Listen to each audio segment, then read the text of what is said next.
E uma outra questão, assim, os mitos que mais se tem é que, por exemplo, o tamanho do pênis, né? Alguns medem pelo tamanho da mão, pelo tamanho do pé, isso tudo é mito. Eu tava assistindo Friends ontem, tava falando isso. E fora isso, mais um mito que é muito mais complicado, que prejudica muitas relações, é que o tamanho do pênis é que vai fazer uma grande diferença numa performance sexual. E aí tem a piadinha, como diria o Walter, né? Que é preferível um pequeno bem esperto do que um grande bobão. Exatamente. Né? Com todo respeito à brincadeira aos ouvintes, mas não tem nada a ver. Né? O tamanho do pênis, ele não vai fazer grandes diferenças, né, nessa performance. Outra questão é quem faz a circuncisão ou perafimose, que vai ter menos prazer. Muito pelo contrário, alguns homens, inclusive, têm a indicação de fazer a retirada desse excesso de pele, porque ele tem, inclusive, dificuldade de ereção por conta disso. Ah, daí melhor. Por diminuir a sensibilidade, é isso? Também. E fora isso, a própria higiene fica complicada e o homem passa a contrair algumas infecções que vai compartilhar com essa parceira, né? Outra coisa que muito sexo, uma boa vida sexual ativa, pode acabar dando uma frouxidão, por exemplo, na vagina. Isso não existe, muito pelo contrário. A vagina, ela é elástica, né? Então, por isso, ela, inclusive, permite a passagem de um bebê. E depois essa vagina volta ao normal. Uma outra coisa é essa história das adolescentes que nunca não menstruaram ainda e dizem que acreditam que não vão ter riscos de engravidar. Muitas vezes ela está fazendo o primeiro ciclo dessa primeira menstruação e ela acaba engravidando nesse período até mesmo sem ter menstruado nenhuma vez. Olha, tá vendo? Né? E fora isso a gente tem alguns tabus. Por exemplo, que mulher grávida não pode ter relações sexuais. Muito pelo contrário, elas são altamente relaxantes, elas liberam substâncias como dopamina, serotoninas, que fazem com que a mulher, inclusive, enfrente melhor essa gravidez.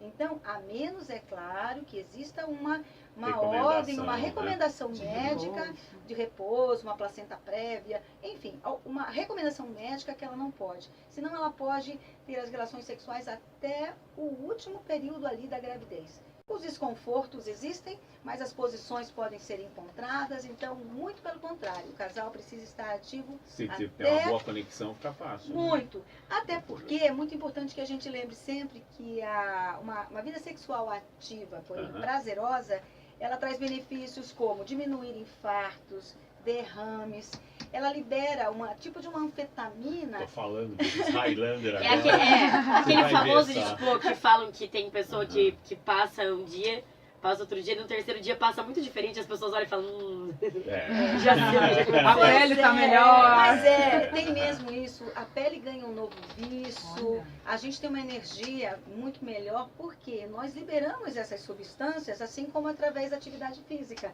É um ótimo exercício cardio, bem feito. Você termina de fazer exercício e fica, perde caloria, perde muita caloria e é de uma forma extremamente saudável. Então, oferece realmente a liberação dessas substâncias que muitas vezes vai se buscar nos antidepressivos, nos psicotrópicos. Então, os benefícios são muito grandes. Porém, é importante que a gente frise que tem que ser uma vida sexual ativa, porém prazerosa. E não aquela coisa de cumprir tabela. Porque, infelizmente, eu já ouvi alguns depoimentos onde diz: nossa, chegando fim de semana, ai meu Deus, vai ter que ter.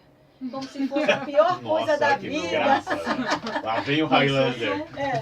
E para isso, né? Tudo que é com obrigação, né? Isso que você falou é muito real, né? Porque às vezes no final de semana, ou às vezes um dia que ficou combinado, você teve um dia cansativo, e daí você fica pensando, nossa, juro, isso é muito broxante, né? Então, mas olha como é interessante. A minha mente pode me fazer trazer coisas muito boas, registros positivos ou negativos. E com isso, eu baixo a minha libido.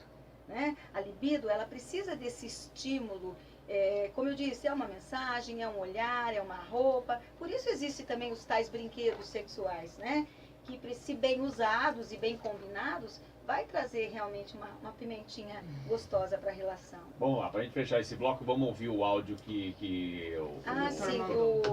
o contraceptivo masculino. Vamos ouvir, ó. Vamos lá.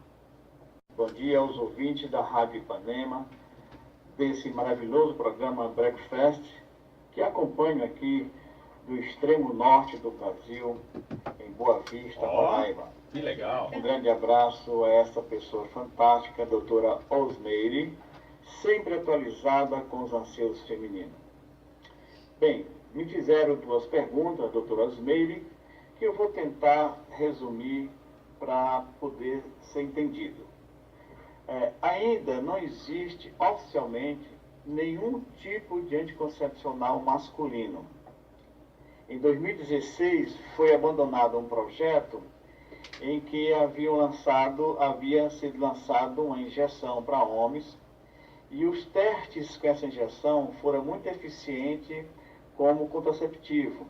Porém, os efeitos colaterais eram muito severos, por isso foi abandonado.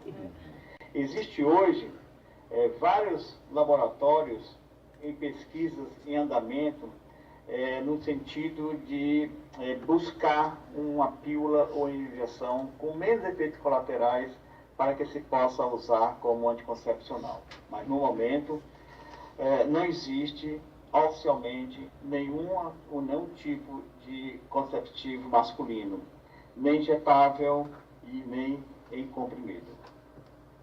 Imagina que louco, o feminino também não tem um monte de efeito colateral. Colaterais. E aí, Osmeire? Então, isso é uma coisa interessante também que nós estávamos conversando aqui no break, justamente isso.